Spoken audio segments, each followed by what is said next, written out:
I analyzed 100 pitch decks that I found on the internet. Full disclosure, they're from TechCrunch, the pitch deck teardown series by Haji, and I'm going to include a link there so you can go take a look at his write-ups and see if you agree or disagree with me. But instead of reading all that, I'm just going to create a video and show you the highlights of the things that I learned and the things that I think you need to learn if you're doing your own pitch decks. Once again, I am going to focus on pre-seed and seed decks, smaller raise amounts, because most of my subscribers are not at the A round, so that's not going to be applicable to you.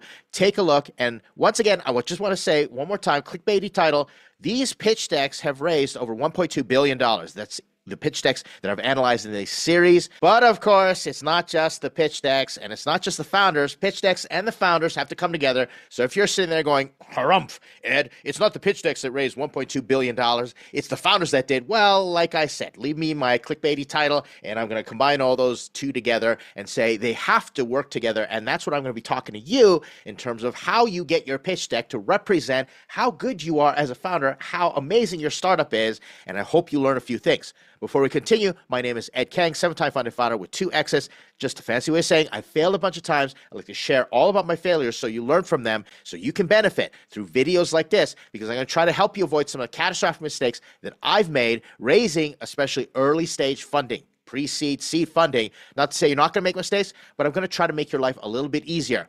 I'm also the Chief Strategy Officer for Startups.com. I work with a team that has raised close to $1 billion for startups. I myself have raised over $100 million for my startups, other people's startups, as well as startup funds. So I've got a lot to say. And like I said, I'm going to be pulling in the slides that I think are the best. I'm going to show you chunks. I'm not going to go through every deck because we don't have time. I've got other videos to do that. These decks are pretty good. And we're going to talk about why I think these decks are successful. Do the YouTube thing, like, comment, subscribe. Always appreciate you. If you're part of Startups.com, thank you so much. If you're not, check us out at Startups.com. Hope to see you there. Let's jump into these pitch decks. Our first pitch deck is GPC Smart, and this company raised $500K, so a modest raise. That's pretty good. And I want to show you what I would do because I think this starts off really good. And you're going to see a common theme through these pitch decks in terms of telling a story. First, we start off 10 million pets go missing each year in the United States. This is a bold and stark headline. I like it. And this is really your problem statement. Now, you could have made this better. Instead of adding all these points, you could have said 10 million pets go missing each year. And look at this stat, 64% are euthanized. So you could say 6.4 million are euthanized, and it says 700 per pet. So 700 per pet times 10 million, if they go, that's potentially $7 billion. So you can make an argument that a headline, this problem statement, could be 10 million pets go missing each year in the United States, and 6.4 million are euthanized, potentially costing the economy $7 billion. You see how I added the size, scope, and severity to make it an incredibly impactful headline. So if you've got these bullet points, see if you can integrate them in your headline. That's what I would do with this slide. Now we get to the solution slide. And once again, it's all convoluted and stuck together. The solution, you don't have to have this so big up here. You could just basically say solution up here and make it super small. So let's get rid of this. And you could say big letters right here, GPC Smart tag with QR code and NFC technology connects to a centralized database. That's all you really need to say because all this is pretty amazing. And basically you could say connects to a centralized database so owners can find their pets immediately. I don't know what you say, but you can get rid of all this and basically have a solution slide with one big headline, and that would be enough. You can add all this stuff in other parts of the slide, such as how it works, competitive advantage, secret sauce. I don't know, but you don't need it here. That's what I do know. That's how I would improve this deck. Now, this next deck is a really interesting one. I don't know how I feel about it, but I wanted to share with you because I'm on the fence on it, and I'm going to show you progressively how you can start to tell stories with your deck. We're going to depart just a little bit because this group of decks that I analyzed were a little different in terms of the format. Instead of problem, solution, market, they sort of went and told a story, and I thought, isn't that really interesting? And we're going to slowly get to the point where I'm going to show you the decks that raised more money, but I'm going to show you the ins and outs and what I would do if you want to go with a deck that tells a story versus the traditional problem solution, kind of the Sequoia deck.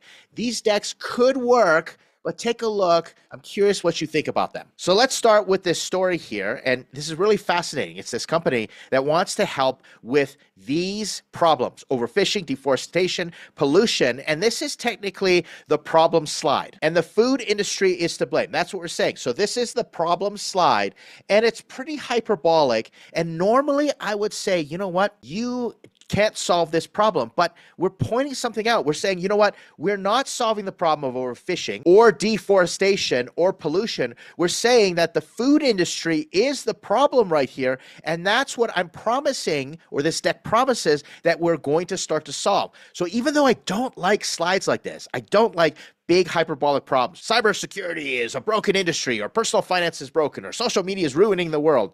I like the way this was broken down because it drew me into the story. So I'm on the fence. Now, truth be told, being straightforward with you, I don't know if this deck raised any money, and it might not, but let's see how the story continues. So the next slide talks about companies and consumers, and I like the way it did this stark one side to the other comparison. On one side, we got sustainably used as a marketing tool, which now I'm resonating with. I'm resonating with it because greenwashing is a thing, and this is a problem. So now you're hooking me, and you're saying companies are saying sustainability, top 10 world polluters, mention the word sustainability on almost all campaigns. I dig it. It actually draws me in because it gets me sort of hot under the collar. And then it talks about consumers, and they have no idea about the impact each product has. The average consumer can't differentiate the impact of Nutella from another chocolate paste. Now you're telling a story. I'm getting sucked in. I'm starting to like it. And here's another stark headline. We help the average consumer reduce their impact by up to 70%.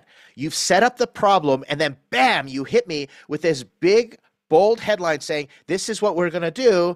I'm tracking with you. You set me up. All right. Let me explain something on how you tell stories. And this is a little bit of pro tip. You want to use the same narrative tools that filmmakers and video makers, storytellers make. And that is the difference between an and then slide versus a but therefore slide. You want to think of it this way because you want to contrast and compare.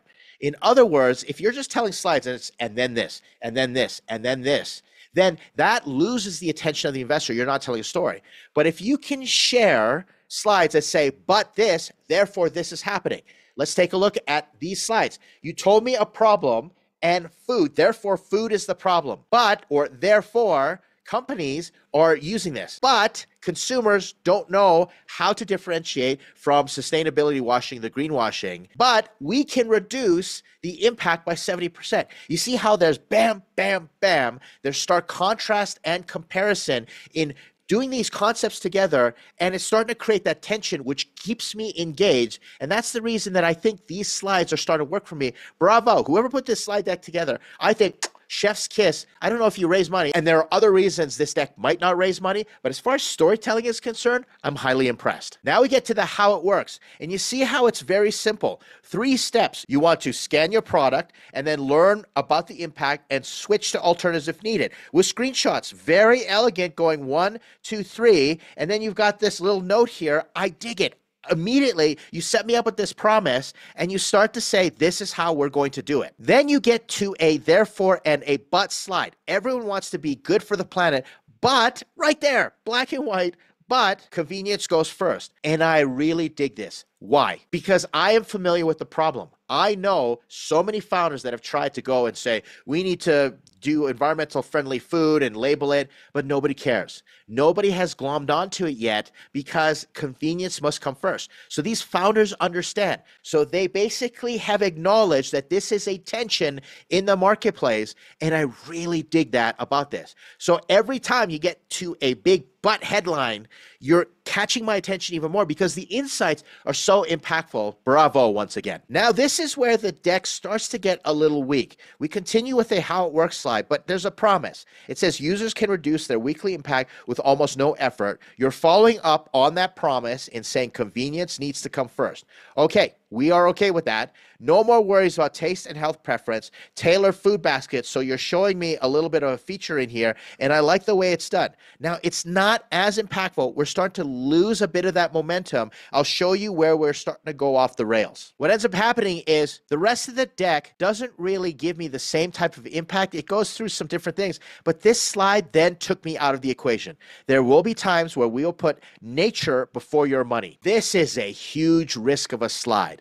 Now, I could see it potentially working with friends, family, and associates or a specific type of impact investor, but you're making a pretty inflammatory statement where you say there will be times where we will put nature before your money. What if you could just say, we're going to balance out nature and your money. You're still going to make money, but we're never going to sacrifice nature for making you money. I don't know what that might look like, but there's a way to take the edge off of it. So now you've taken me out of the equation. You said something that is really kind of hyperbolic, and now you made it me against you, and that's not what you want to do. If you have an impact-based investment and you want to share an ESG or some type of social pro impact startup, be on the side of the investor and say, we're going to work with you, because that investor might already be an activist and want to put their money and don't care. Maybe if they just get their money back or they make 10%. But saying something like, we might tank your investment, is what I'm going to interpret this as, for the sake of nature, because our vision and our values are more important than your money. Well, what if that investor does not agree? And if you really want to polarize your investors, okay. But what I'm worried about here is you might get that investor that says, yeah, all right, we're going to do this. Here's my money. And yeah, you can lose it if you're actually doing this. But what about the future investors if you want to scale? So these types of slides, you're really pushing the edge. This is an edgy slide, and I don't know if it's going to work. I can't tell if this works because I don't know if the founder actually raised money, but I'm going to say this would turn me off. But let's get to a deck where I think a great story was told, and it worked because I know this company raised $7 million.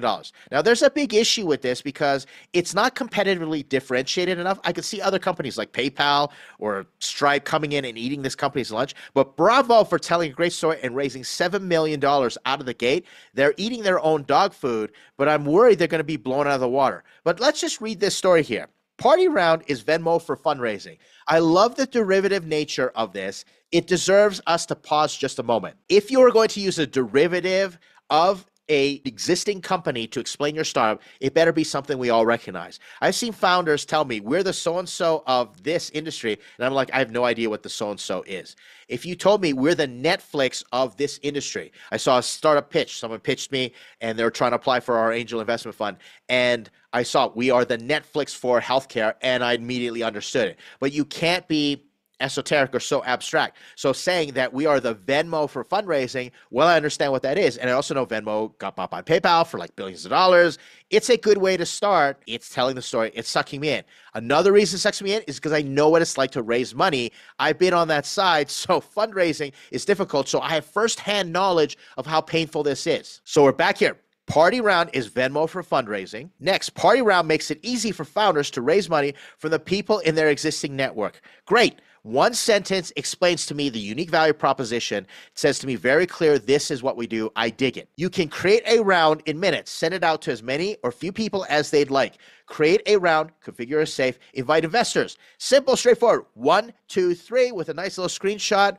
Yeah, I like it because, once again, I've experienced the pain. Now we get to the investor side because I'm thinking about the investor. Investor can invest in 3 taps. Get invited, sign docs, invest. I dig it. I love it. Remember, this company raised $7 million. Next, no expensive law firms, no crowdfunding campaigns, no wire transfers. All right, now you're differentiating yourself.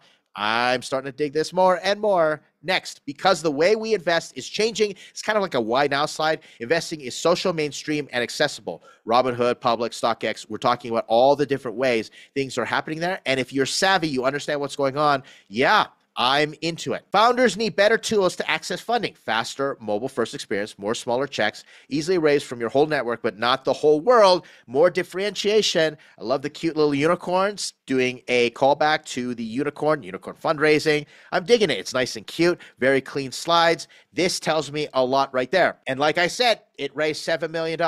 Now, let me tell you why this is an issue, because like I said, PayPal could look at this and say, we bought Venmo, and guess what? Venmo has all the buttons. We got the infrastructure. So pay with your Venmo. We're going to do it. I see crypto companies going to do this. Pay with stable coins, just 1, 2, 3, all those steps.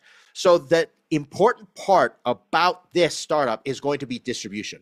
Development, they have no secret sauce. They've just created a really great story and they raised $7 million.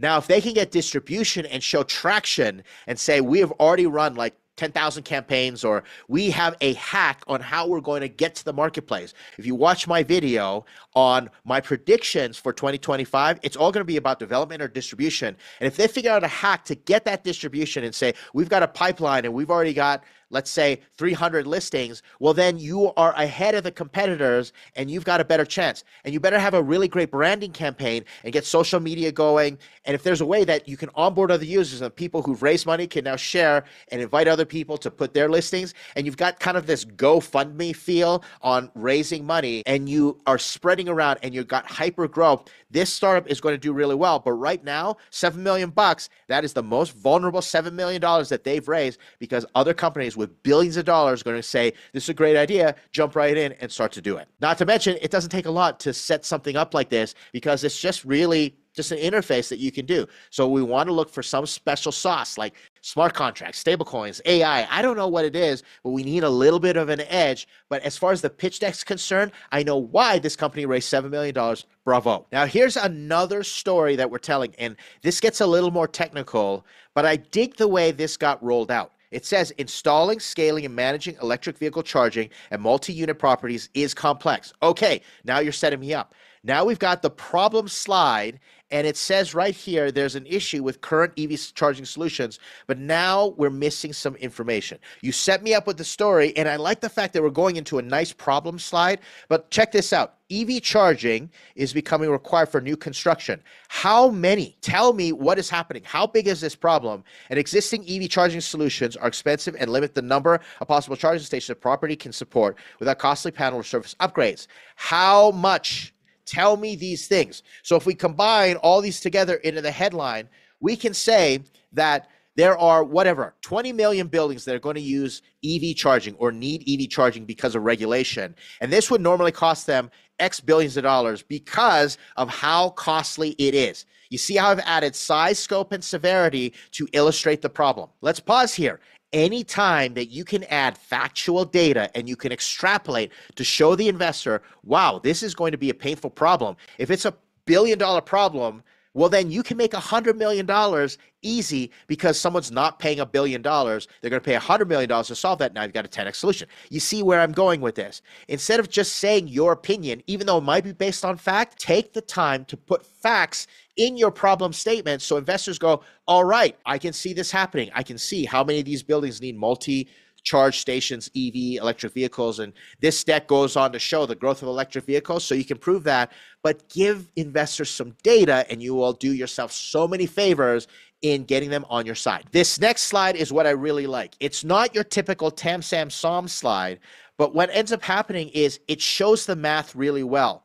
So we're saying solving multifamily EV charging, U.S. market opportunity, and it's a big headline right here. It's $8.4 billion U.S. TAM. And check this out. I love the math. They show the math. I don't like it when founders just show monolithic numbers and they don't show the math. Give me an explanation. So these are the assumptions. And now the investor can start to do calculations in their head if it makes sense. And these bubbles show 276 million vehicles, 52.6 million people live in multifamily housing. We've got this electric vehicles, and we're bringing them all together. And here's your TAM, and it illustrates in such an elegant fashion, this is where the TAM is. Let me share from my personal experience. I have a game company, and I've used this very same thing to demonstrate the TAM. I said there are X millions of players that play this type of game, and there are X millions of players that play this type of game, and these industries make millions and billions of dollars. And if we bring the two together, there's going to be crossover, and there's a gap in which is a new opportunity. So if you can use your TAM, SAM, SOM, your market analysis to show that this will be a big opportunity,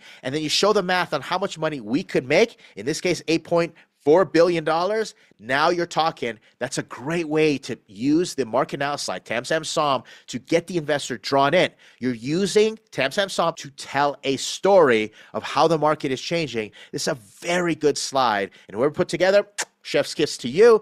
These decks are getting me excited. Here's an interesting slide on the same company, and I like it and I don't like it. I like it because, hey, take a look at the way that you can compare. I don't know if this was done on purpose, but you look at this column right here, And then you look at this right here, and you can notice that there isn't a lot of differentiation. $350 to $400, $150 to $150, $800 to $800. It's a little cheaper over here. So my eye went down here like this, but I immediately compared these two columns, and I ended up with a yes here, and a no here, no here. But it was actually more expensive, $216 operating costs versus $150. So I like the way that we compared, and I could see side by side on costs, because costs are going to be the main competitive differentiator that you want to have here. But I don't like the fact that Orange was not differentiated from PlugZ.io. I think that's the name. My eyesight is killing me right now. And so this differentiation is not enough. How can we fix this? I don't know. Maybe another headline right over here or a headline right over here. But right here, we need to show something different that the investor can understand, because right now it's a toss-up between Orange and PlugZ.io. Now, clear demonstration there is differentiation with these competitors. So while I dig the way this slide was presented, I'm a little scared because I don't think it accomplishes what I think it's set out to do. Now, with this final deck, which raised $1.5 million, shares more of a story, but I love the way it was elegantly put together, starting with traction. If you have a startup and you've already got traction, there are some rules that you can break. Instead of the typical problem solution, just start right away with your traction and demonstrate how you achieve that traction. So this deck raised $1.5 million, and it's so elegant and so simple. I wanted to show it to you because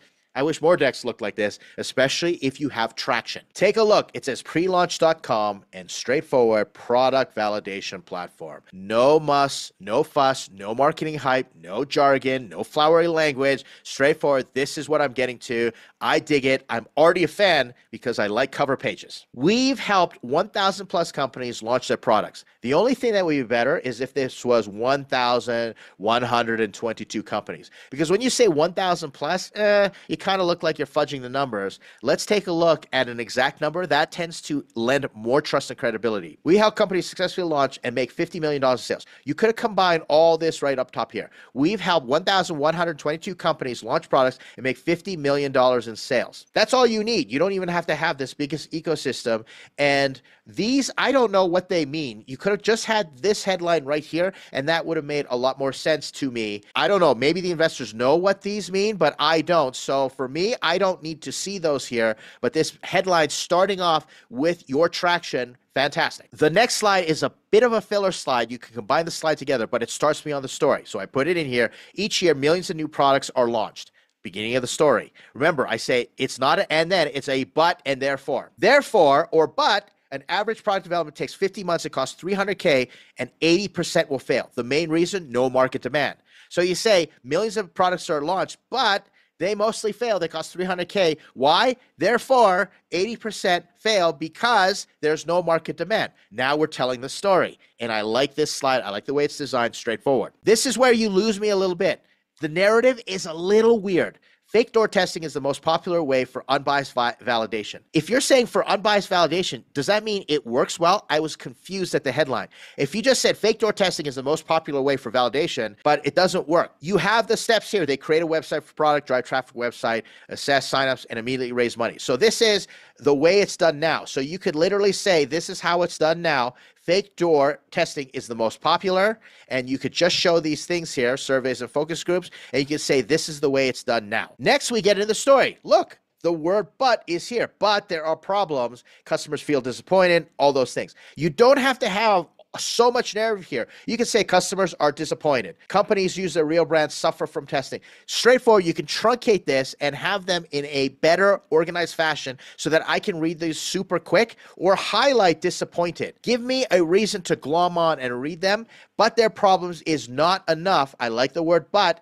combine a few things here together, make this more of a stark headline, and give me some bullet points that prove out what your headline said. But you got me so far. The story is going good. Changing the fake door testing to Glassdoor validation. This is a therefore we're changing fake door testing, Glassdoor validation. Now here's the thing. You don't need to say Glassdoor validation. You don't have to put in all your words, your buzzwords. You can just say we have created something that's different than fake door testing. The only validation platform with real purchase intent. It's a little hyperbolic, but It's got idea validation, price testing, and customer insights. So you can say, these are the differentiators. We do better testing because Glassdoor testing is better because fake door testing doesn't have idea validation, price testing, or customer insights. You got me? You're hooking me on the story. You're setting me up for a promise. Now, can you deliver? And it works. Here's another traction slide. After 3 years of experiments, we have 86% accuracy of forecasting the product's demand.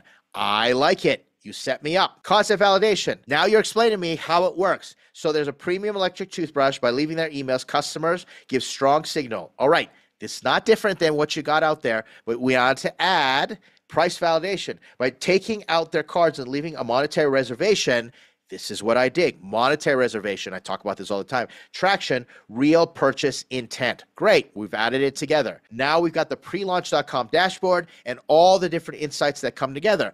All right. Elegant in the way that it's presented. Now this is where you're going to start to lose me.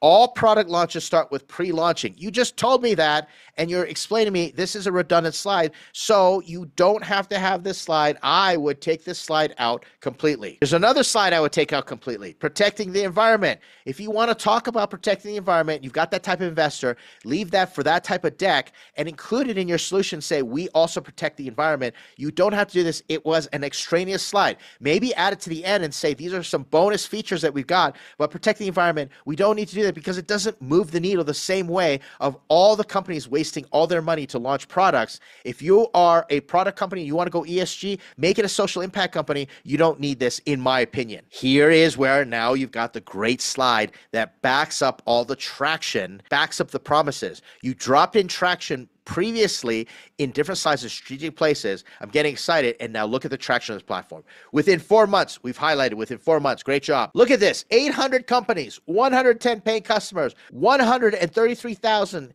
ARR, 200 projects created, 300K visitors, 15K weekly newsletters. The only thing I like to see is a little bit of a growth graph that's starting to happen, but this is a great traction slide. You don't need to put this in big letters, move it in the corner, and say in big letters within 4 months, maybe add to the headline. We have 800 companies and 110 paying customers with 133,000 ARR, and then use these as the sub bullets, but the traction is there, and that's where traction adds to the story. And finally, we got pricing and plans. And here's where we get a little convoluted, but I appreciate pricing plans because it says straight out, we are very upfront with the way that we're pricing this. We're saying it is going to be start for free and pay as you go. That's a great headline. I like to see this go a little smaller, maybe to the corner, and this be the big headline. And now you've got all the different things, free $0 a month, starter, etc. Now, do you need the rest of this? I don't think so. This is more something you go on your website, but you can just say this is the amount and maybe have one metric in terms of how many subscribers that they can reach or how many products. Dedicated concierge service. I like this. This is an extra way that we're going to make money. But I think you can get rid of all this bottom stuff and simplify this. But I like the way that it's just straightforward. We start for free, pay as you go, and we've got these different pricing models right there. There you have it. Stick around, watch the other videos I'm going to put on the screen, links to the other videos in this series, and links to all my pitch deck reviews and critiques in general. I appreciate you spending the time with me. Let me know what you think. Like, comment, subscribe. As usual, let me know. Appreciate your support. Once again, thank you for spending this time with me. I'll see you in the next video.